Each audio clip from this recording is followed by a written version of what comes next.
Well, to conclude this evening's exciting video, I got this bad boy tore down. I kind of cleaned my workbench off a little bit too, so I can work on this thing. There's the old gal tucked back in the corner. We got a, I don't know, minor fuel drippage. Anyhow, this weekend's project is get rid of this. It says, you can see what that says. So this is all the automatic transmission stuff here. There is a shitload of wires in here. I gotta pull all this loom off. I'm gonna strip it down to just wires, pretty much. And get rid of all the automatic stuff. Well, this is still set up for my key on power in here. I'm gonna ohm each one of my pinks and oranges and flag them all with tape, so I know what I need for key on power and constant power. And I'll just tie that into a bulkhead or a relay or something, so that I can bring that to my 6.5 block. Like I said, I still plan on, this is my 6.5. Is that my 6.5 harness? No, that's not the 6.5 harness. This might be the 6.5 harness. That looks, yeah, that's it there. That's my 6.5 harness. So I want to just have key on power, constant power, and then all my gauges to come back into the 6.5, my cluster. So once I get this thing tore down and weeded out into the bare bones, to where all these pinks are just stripped back, twisted together, we're going to try to start this motor up one more time, likely this weekend, in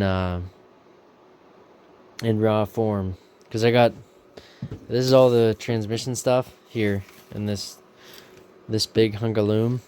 And somewhere, right here, this is my TCM plugs. I got no use for them, so if I can get that many wires out, that'd be pretty sweet. Get rid of all that shit, tie her back into loom, wrap it up in tape, and then just have one splice in the engine bay for my my pink, and a splice for the orange, and then a start signal, and I think we'd be sitting pretty good. I'm definitely gonna keep the LB7 start signal. I don't know why, but I'm gonna do it just to make it happy. So that'll be my common for my start relay on this thing over here. This will probably make a lot more sense later in life when there's not a aftermarket intake on my wiring harness. But anyhow, this has the same start relay. Not the same one, but it's got a start relay on it, just like this guy does that we heard clicking earlier. So I'll just take the common off that coil and tie it into the computer, so that if that thing's not happy, it won't start the truck. Just, for whatever reason that the engine wouldn't be happy. I do have a couple I noticed in this plug, like this purple dude. He's over here. This purple guy, he's not happy. He's broken. He's green. He's pissed off. That'll get solder sleeved, more than likely, before it goes in the truck. And there's a couple other ones in here. I got to pull this other cover off, make sure those are all good. No point in putting this thing back together with some electrical gremlins. So that'll happen before we dive into it. I'll see what that does first, and if it's not used or something useless, maybe I won't deal with it, but otherwise I'll probably deal with it. Or even if it's not important, I'll deal with it. But I want to get rid of all the transmission stuff and all the stuff I don't need in here, and then like I said, start it one more time, tie it into that harness, and then we can put it in the truck. So Lot going on. Definitely drank supper tonight because that was super exciting. There's one for you. Cheers. And yeah, this is pretty sweet. Anyhow, so the old alley cat is pretty easy to pull out of here. I haven't fully done it. This is my Allison tag from earlier. So, I don't know. They did a halfway okay job at making it removable. This is the one plug off the PRNDL selector. I cut those guys, and then they all trace into this block somewhere. So I cut them out of both sides. Wound them up nicely, put them in a pile in case I need those colors later. The rest of this harness kind of pushed through this one. It was all wound in its own little loom. Not loom, but, you know, bundle. And this part was hard to get through, but it did. And now we got just a couple wires left. So I gotta see what each one of these do. This looks like an important one. Hey, look at that. Did that go to my... No, never mind. Not exciting. This is my clutch switch. I was hoping that was the same purple. That's this purple. Oh, that goes down to the computer. Maybe this does something. I don't know. Not important though, because it's part of the Allison. This looks like a speed sensor. Orange is hot, and everything else is just sort of here. So I'm gonna trace them out of here and figure out where they land. Hopefully they all kind of land in this fuse block, and I can just cut them out of there. If they end up in the ECM, I don't know what I'll do. Either try to depin the ECM, or just cut them back and put something over them to protect them so they don't corrode and work their way back into the pin, and then corrode the pin and fuck up the ECM. I think that's a tomorrow problem, but all in all, this is relatively simple. It's not like, if you have general idea of how wiring goes, you should be able to figure this out just with pulling out shit that you don't need. Yeah, if you made it this far, you're probably doing alright. If you didn't make it this far, you're probably not doing alright. This green, a while back I said about the green, that's the only one I used. I got my, well, I don't know where they're at. The purple connector, it doesn't do anything important. Now I'm stuck in a freaking wire over here that I don't know what it's doing, but it's stuck around my foot. Get out of here! Okay, I'm good. So, yeah, there's that, but, I'll try to, I don't know how to explain this better than, just pull the shit out you don't need, you know? I'm not touching any of this stuff. If there's a wire that goes to the ECM and not to the transmission, then leave it. If there's a wire that goes to the transmission from the ECM, it's probably not important if you put a 6-speed tune on it. I'm starting here, getting rid of the transmission stuff. I'll see what I got left. It looks like a mess, but it's not. It comes out really nice. Just get all your electrical tape and wire loom off of it, and you'll see this will just work its way out. It's kind of nice how they did that. So yeah, we'll see you probably Friday. Today is Wednesday. So we got the old alley cat weeded out this morning. This is all the more I had to snip out of the rest of it. This one is the I think it's CAN bus or something. I don't know. It's a communication string. It comes over to one of the engine connectors. So they go into this splice thingy here, which Doesn't much matter. I just got to figure out how to seal these off so they don't corrode back into the splice. There's two that went into the clear plug. I kind of came up with the color coordination here. So yellow is everything I need to cap off and seal. Most of them go into splices. Orange is stuff I cut out that I think I don't need. This all is just TCM stuff. But if it doesn't start, then I know that I have to put those back in eventually. So I'll just keep going through. This is my my data link guy, but I think there's another. Yeah, these plugs here haven't done anything with, so we'll see where they go to. Get rid of them and just keep pulling out unnecessaries. This guy, I'm just snipping off. These are all transmission stuff so far. And then I don't know. I'll probably flag all of these in white that I need to keep. Whites are kind of my labels. So, yeah, once the tranny stuff's out, I can see all my pinks that have to stay for the engine. I'll trace them, see where they go to, and then just keep moving. Well, it might look like what we have here is just an absolute rat's nest.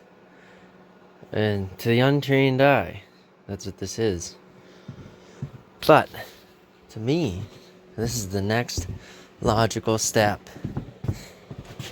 Here's all the crap that we don't need anymore. So, I went through and traced each one of these back, labeled them, and then snipped them. And, this is what's left of what came off of that power block. So these are all my key-ons. I got two that are constant hots, a handful of grounds twisted together, and they actually tie in to these. Oh, there's my broken off ground over here, and yeah, there's another, that one. Those are two separate grounds. I think one's like a signal ground and the other one's like a power ground, but they both mount to the block, so that'll be good enough for now. These all kind of tied into these big, this is GM's splice. It's got a piece of heat shrink and some sort of glue, and they either twist them or they solder them, I can't remember, but those are pretty common throughout the truck. This is my power ground, this is my signal ground. Here's my start signal.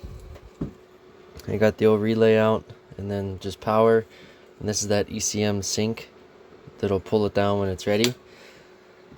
All these other wires are either yellow is cap off because I know I don't need it, which that goes into another splice, and which conveniently has an orange, which means get rid of after the thing starts.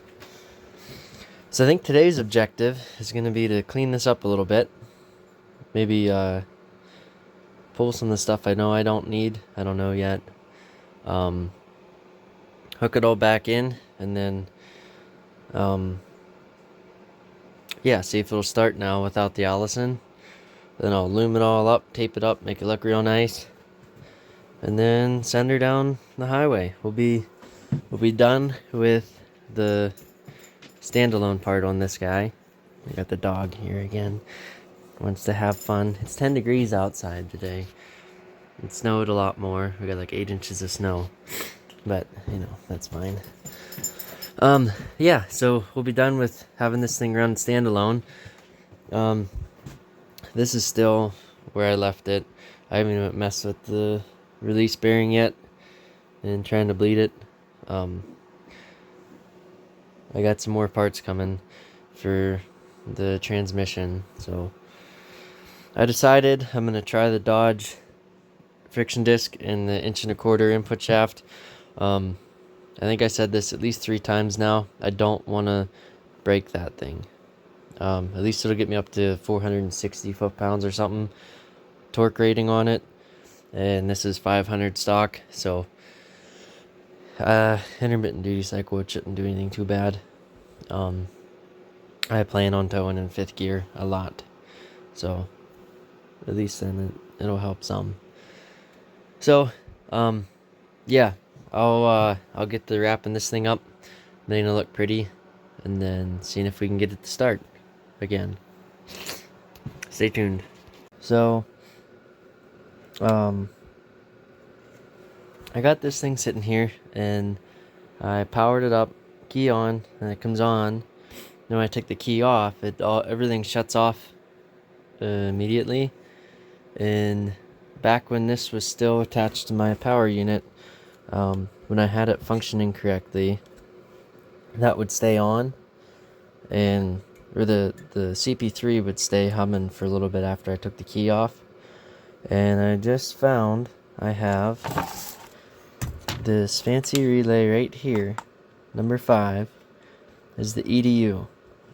I don't know what that stands for, but on my mess of wires over here, I got this one wire that's called, I think it's right in front of my face, orange flag, and he says FICM relay control. So I remember snipping this one out and being a little bit concerned. Well, when we come over to this thing, if I go, so that gray wire is this guy right here, I think. Let me triple check this. Yeah, screw it. We'll just go for it, then go look at the color. On the front of this thing, that's that EDU relay. So, if I poke, I got my little wire here. 2 of these are hot, and then 2 of them are not. So that's 12 volts, and these 2 are 12 volts. So one of these is the relay signal, and the other one is the thing getting power. So if I flip it over, we'll start with this one. This is my relay control. I gave it a dot. It's the coil on the relay. If I go into here, it's this gray wire with a tracer. So you got 2 smaller pinks next to it, and then this guy right near this bolt. I don't have any numbers here to tell you what it is, but if you look for it, you can find it there. Then if I go to my other side, there's a lone pink in here, right there. This pink wire over here next to the double pinned oranges, that goes out to the FICM. That sucks, because now this whole shooting match is a bunch of pink wires twisted together, and I don't know what's what. So I'm gonna go out to the other truck, pull that relay, pin it, and then pull one of my ECM plugs out, check them all, see what pin, and then come back through here and ohm it out from this pin. So I'll do all the hard work, and then all you have to do is remember to flag, I think that one, yeah, this one, and tie it into a relay off of this control. So then it'll function normally. I can't get, the problem I'm having right now is I can't get the key on, not the key on, the start enable. This little yellow wire here. Where's he at? Where's my relay? Right here. This yellow wire is my ECM start enable. So I wanna, like I said before, I wanna preserve that. So I'm gonna try really hard too. And if I can get this thing to power on and power down as GM intended it, that'd be pretty cool too. So I'll go out there, pin that stuff. I'm not gonna show you that. It's gonna be the same as in here. So as I was saying before, I really wanted to buy another 2001 or 02 so that I had an identical truck. That's a defog relay, and that's not a defog relay. This is all different. That sucks. So I can't actually figure that out. But what I do know is the last wire I stuck in here is not the right one either. I don't know. I'll figure this out and I'll get back to you so that you don't have to. Okay, so I think I found it, and I also marked it with an F. Looking at all these wires, I was nice enough when I flagged them to tie them before I cut them. So that was a double pin, this was a double pin, and this was a double pin. If you look in here, we got the big doubles, the medium double, and another medium double. And that just left me with 2 singles that I cut out. So we got these 3 little guys and this medium guy, and he's the same size as these. So looking over here, you got a little guy and a medium guy. This one is the same size as those, and that's the one that I missed the first go around, and it actually didn't make any humming noise at all.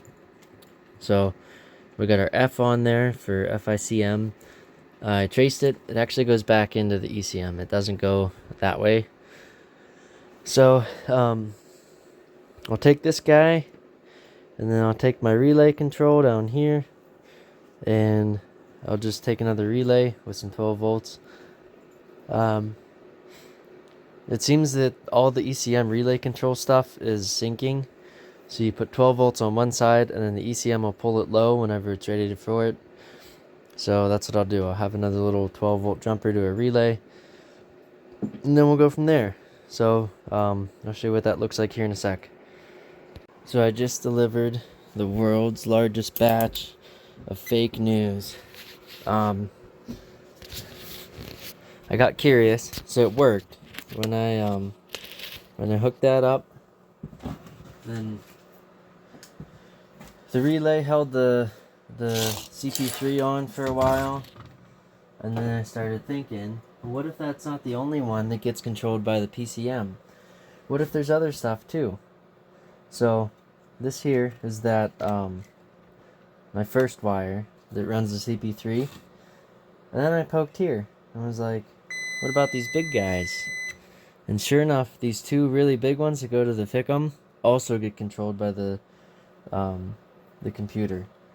So I'm poking through all this for the first time, besides that one, to see if there's anything else tied in.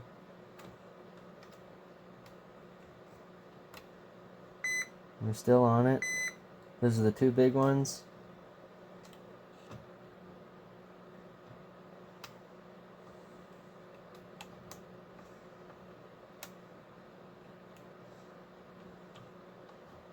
No, so just this little dude and the 2 big wires, they're in the same row. Looking at this thing, is that a good angle? Looks like it. Yeah, let me zoom you in some so you can see better. There you go. So here's your 2 oranges that are double pinned. This pink guy right beneath the oranges is the CP3, I think, because that's where that hum's coming from. And then these 2 right across from it, the biggest ones in there that are pink, those go to the FICM. Those guys are also controlled by the PCM. So I made a new splice over here. Now's a good time to show you everything else. Let's get back to 1. Alright, so this is my F from before. These are those 2 really big ones that go to the FICM. And then I got a little wire here with the terminal on it. It's going to plug into my relay down here. This is my control relay, the EDU. This is my relay control from the PCM. That one that was flagged. I got 2 battery powers. So those are high as long as you're tied to the battery. And then when this guy syncs from this terminal to here, it'll pick up that coil and it'll send power over to this one, which is this bundle of pink wires right here, which is my F and my FICMs. So I'll plug those in, and then we'll do a quick key on, cycle it once, and then see if we have a start enable. Hang tight. Alright, so I got you propped up on the bell housing. This might be kind of hard to see, just because there's wires absolutely everywhere. But you're looking at my relay controlled by the ECM. And right here, hanging down a little lower, is my start relay. I don't know if you hear them click or not. I had the heaters turned off earlier, but it's cold. It's like 10 degrees this morning. So, here we go. So now everything's humming. The glow plugs are clicking.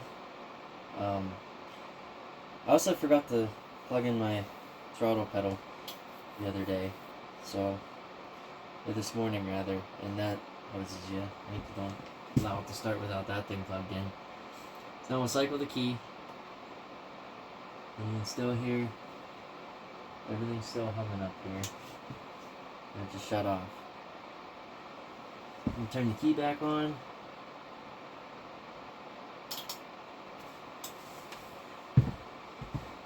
And now this is our start. Can you read that? Probably. I'm just gonna poke the battery down here. Still no start enable. Do I have the clutch switch tied in? I don't.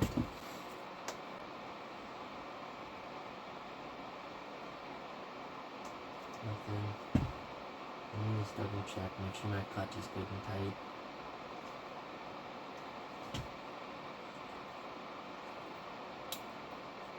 Ah, there it is. You hear that? We got a start enable. Sweet. Let me get rid of the orange now. And see. Let me tie this to that a little bit better.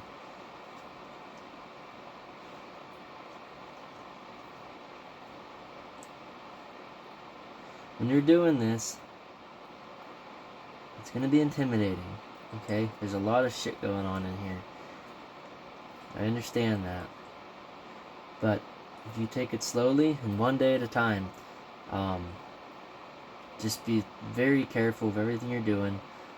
Take notes, take pictures, take videos, use my videos, whatever you gotta do. It's not as intimidating. Everything's just a wire, and it goes from one point to the next. So, use the book, use the freaking upfitter's manual, and you'll find everything. Yeah, that's interesting. So this clutch switch needs to have the switched power with your ignition. Alright, let me tie my clutch switch to my start signal. And I'll take it to power. Hear that?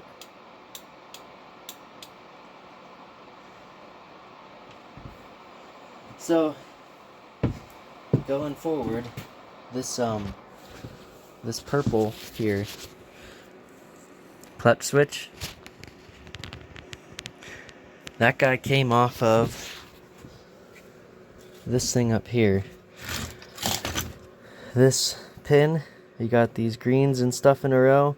Right here's your clutch switch on this power unit. That has to get switched with your key. So, I don't know how that's gonna work, but I think I'm keeping my original setup, my start signal from the other truck. So, I don't know, we'll figure that out going forward, but that's good to know that those both have to be flagged on the ECM for it to pick up the relay. Sweet, so I think this will start. Sort of not having my battery cables hooked up to the battery, or the start signal hooked up to the start. I just wanted to hear that relay click. I think that's my indication that everything else is hooked up right. So I'm gonna shut my key back off. We're just gonna pretend we started it today, because if it gives it a crank signal, you know it's gonna start, right? Right. Shoot, I did want to start it before I got rid of all those orange flags. Maybe I'll reprime the fuel system and see if it makes smoke today. It just sucks. It's so stinking cold out there. I gotta have the door open to run jumper cables to my batteries. More to come. Okay, well, we got the old S10 battery charger out there running. I just checked. There's 14.5 volts there. I got my starter relay fully assembled. There's my purple wire going down to the starter. Here's battery power that jumpers to my other relay and then over to battery. This is my other battery power that goes to the ECM. It's the wrong color, but I tied that one into all those. This is my key on. I got my battery cables hooked up to go to the starter. I got my start cable hooked up to the starter. I just pulled my rags out of the intake. That's an important step. Last thing I need is to suck them in and then have a nice tear down to do. I kind of don't have stuff near rotating. That's kind of important, and it's kind of a mess. So I'm just gonna have to be really mindful of that when this thing starts, to not let anything touch. Maybe I'll put a zip tie on this guy to hold him away from the crank pulley. And these little dudes here, I don't know what to do with them yet. Maybe I'll take them down around here and zip tie them. That's kind of dangerous. This is the fucking rat's nest, and it's kind of away from that, so there's some wiggle room there. I'll crank it over, make sure nothing moves too far, and hopefully it doesn't just start right away. So I'll get that zip tied, and then I'll bring you guys back in and set you up on the bench for another startup. Alright, you're up on the eagle's nest. Here's key on. There you go, key on power. And then, I don't like standing like right here though. Let me come up with a plan B, and then we'll come back, okay? I gotta find another little jumper. Alright, we got a jumper for our start. Okay, bad connection at the starter. Take 3.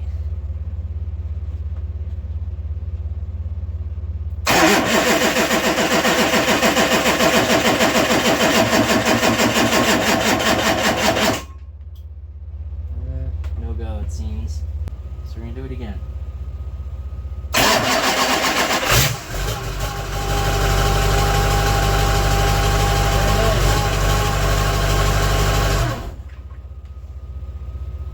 So I don't have an oil pressure gauge or anything hooked up. The thing's really quiet, so I'm guessing that, you know, it's got good oil pressure. I'll tie into that somewhere along the way too for my gauges. I guess I could read the data in the scanner. I'll do all that after the engine's in the truck though. I just wanted to make sure what I had is going to start it. Now I can weed out all the crap that you don't need. Maybe let the shed air out a little bit, because now it's full of diesel fumes again. And yeah, we're ready to try to tidy all this stuff up and make it look nice. So that's a huge win for today. So I got my first wire out. And actually, if you wanted to add wires, it'd be pretty easy just to, if you don't have the crimper like me, you could just save a long one and then put it where you want it. So I might save a couple of these, especially the longers. This is like the pin retainer. Probably worth doing one at a time so you can see which way you got to put them back on. In the sides, there's little, see that opening in the side of this retainer? There's a little pushy thingy in here that you push down with the screwdriver and pull this way on it, and then go to the other side and do the same thing. And now that I'm in here, each one of these has a little retaining clip on it, So all I did was grab it with a pair of needle nose and just pull this way, and the whole wire will pull through the connector. So you got to be disconnected on the other side, and I had to take my little orange flag off when I did it, and it pulls right through, and then you're left with nothing there. And the grommet's small enough, I guess, that they're not worried about letting any contamination in through that way. Because if I looked in a couple other blank holes and there's pinholes in them, so I don't know, it hasn't corroded yet. Another 20 years it probably won't either. So yeah, that's pretty simple. I'm gonna go ahead and weed out all the stuff I don't need, and I'll catch back up with you whenever we're at the next point. I may end up just tidying all this up too without being on camera. That's just a matter of picking the best route and wrapping it in tape and putting loom around it. So yeah, I'll get all that stuff done, and on Tuesday I'll have my transmission parts and I'll be back on that. So this will probably be the last video for the wiring harness until I tie it into my truck. So moving forward, today is, I don't know, Saturday after Thanksgiving, so I'm really behind on making videos, like posting them on YouTube, and also really behind, no, I'm not behind, really on schedule for getting this thing running by Christmas. So we'll see what happens. As I said, it's 10 degrees today, so winter, cold freeze was a little bit late, but you know, it is what it is. I wasn't complaining because I had to work outside. Okay, see you on the next one.